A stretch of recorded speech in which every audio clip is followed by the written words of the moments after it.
एक बुढ़ापा ऐसा भी। क्या पापा जी, आपने पूरा घर ही गंदा कर दिया। अभी अभी राधा ने पोछा मारा था और आपने चप्पलों के निशान छोड़ दिए। थोड़ी तो समझ होनी चाहिए आपको। आप बच्चे तो है नहीं। बहू प्रिया के मुंह से यह सब सुनकर दिनेश लाल जी हतप्रभ से खड़े रह गए।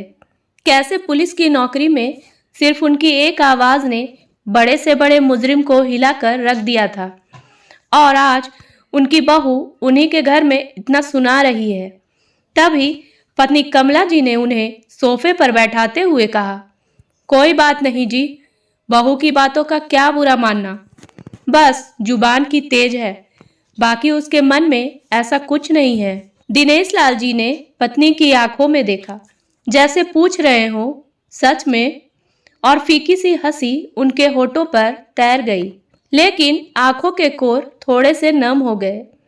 सोफे पर बैठे बैठे ही सोचने लगे, कितने जतन से इस घर को खड़ा किया था, एक एक तिनके को अपने हिसाब से रखवाया था इस घरौंदे का, ताकि सेवा अवकाश के बाद पति पत्नी सुविधाओं के साथ आराम से रहेंगे। लेकिन आज सारी दुनिया उनके कमरे तक सिमट गई है। कमरे से बाहर निकलो तो कितना कुछ सुनना पड़ता था उन्हें। हॉल के अंदर फायर प्लेस बनवाया था कि ठंड के दिनों में वहां आग के सामने भुनी मूंगफलियां खाएंगे। लेकिन मजाल क्या कि बहू कभी सर्दी में आग जलाने देती। कहती पूरे घर में राख के कण फैलते हैं।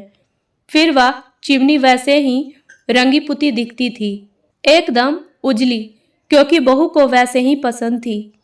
यह सब सोच रहे थे तभी कमला जी हाथ में कॉफी का मग लिए वहां उनके पास आ बैठी। पति को बहुत अच्छे से जानती थी कि वह अभी गुस्से में है, और उनके हाथ की कॉफी पीकर उनका गुस्सा शांत हो जाता है। विमला जी भी क्या करती, पति और बेटे महेश के मोह में फंसी एक भारतीय नारी, जो दोनों तरफ बैलेंस बनाते उनका जीवन काट रही थी। कभी बेटे की सुनती, कभी पति की। एक दिन सुबह सैर से लौटने के बाद पति पत्नी दोनों लॉन में बैठे थे। नौकर चाय रख के गया तो 2 की जगह 3 चाय का कप। उन्हें थोड़ा अटपटा लगा, क्योंकि उनके अलावा चाय सिर्फ महेश पीता था और वह उनके साथ कभी चाय नहीं पीता था। उसने उनके साथ बैठना तो कब का छोड़ दिया था। फिर आज तभी महेश वहां बैठ साथ में चाय पीने लगा, लेकिन अजीब सी चुप्पी छाई थी। यह वही महेश है जो छोटा था तो उसकी बातें खत्म ही नहीं होती थी। दिनेश लाल जी कितना भी थके हो, महेश के साथ खेलते ही थे। उसकी बातें तब तक खत्म नहीं होती जब तक कि वह थक के सो नहीं जाता। आज अजीब सी औपचारिकता ने अपनी जगह बना ली थी बेटे और पिता के बीच। तभी कमला जी ने उस खामोशी को तोड़ा। महेश, अगले महीने ही तो प्रिया के भाई के बेटे की शादी है ना? हाँ माँ, उसी बारे में बात करने आया हूँ। लड़के वाले इसी शहर के हैं और वह यहीं से शादी करना चाहते हैं। प्रिया का परिवार शादी के लिए यह घर चाहता है। वह हमारे घर से शादी करना चाहते हैं, इसलिए मैं चाहता हूँ कि जब तक भीड़ रहेगी घर में, तब तक आप दोनों दीदी के पास चले जाओ।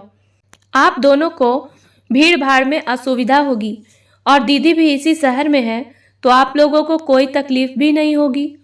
आप दोनों का कमरा भी उनके काम आ जाएगा। यह सुनकर दिनेश लाल जी गुस्से से भर गए, फिर भी अपनी आवाज को संयमित करके बोले, बहू के घर वालों को दूसरा घर दिला दो किराए पर। 10-15 दिनों के लिए हम क्यों शिफ्ट हो कहीं? पापा, आप भी ना गजब करते हो। प्रिया के घर वाले हैं, हमारे इतने बड़े घर के रहते उनके लिए दूसरा घर देखे। प्रिया ने उनसे कह भी दिया है, अब आप लोग अपना देख लो, वह यहीं आएंगे, कहकर महेश एकदम से अंदर चला गया। अंदर से बहू प्रिया की आवाज भी आने लगी। लग रहा था कि वह सब कुछ सुन रही थी और उसे दिनेश लाल जी की बात शायद अच्छी नहीं लगी थी।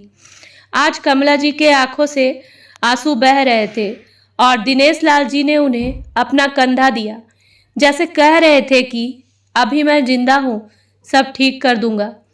दूसरे दिन शाम को दिनेश लाल जी सैर से आए तो कमला जी ने बताया कि बेटा और बहू बच्चों के साथ छुट्टी बिताने अपने ससुराल गए बिना बताए। दिनेश लाल जी मुस्कुराने लगे और बोले, देख पगली, बच्चे यही होते हैं जिनके लिए तू मुझसे लड़ती थी, जिनके लिए जाने कितनी रातें हमने जाग के बिताई थी। आज वह हमारे घर से हमें ही जाने को कह रहे हैं। कोई बात नहीं, मैं भी इनका बाप हूँ, कहकर अंदर चले गए। एक हफ्ते बाद महेश परिवार के साथ लौटा तो दरवाजे पर ताला लगा था। चौकीदार बैठा उन्हें देखते ही उनके पास पहुंचा। एक चाबी महेश के हाथों में दी और एक चिट्ठी भी। चिट्ठी खोलकर महेश पढ़ने लगा। वह खत दिनेश लाल जी का था, महेश के नाम। महेश, मैं और तुम्हारी माँ रामेश्वरम जा रहे हैं, 1 महीने बाद लौटेंगे। यह जो चाबी है तुम्हारे हाथ में, वह घर की चाबी नहीं है, वह दूसरे फ्लैट की चाबी है जिसमें तुम सभी का सामान रखवा दिया है। वह फ्लैट मैंने बहुत पहले खरीदा था, तुम्हें नहीं बताया था। पॉस इलाके में है, तुम लोगों के लिए अच्छा है।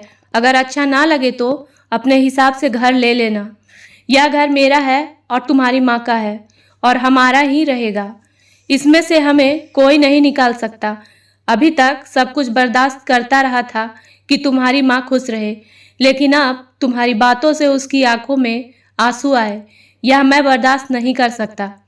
यह हमारा सपनों का घर है जिसमें हम अपने बच्चों और नाती पोतों के साथ रहना चाहते थे, लेकिन शायद ईश्वर को यह मंजूर नहीं था और तुम लोगों को हमारा साथ पसंद नहीं था।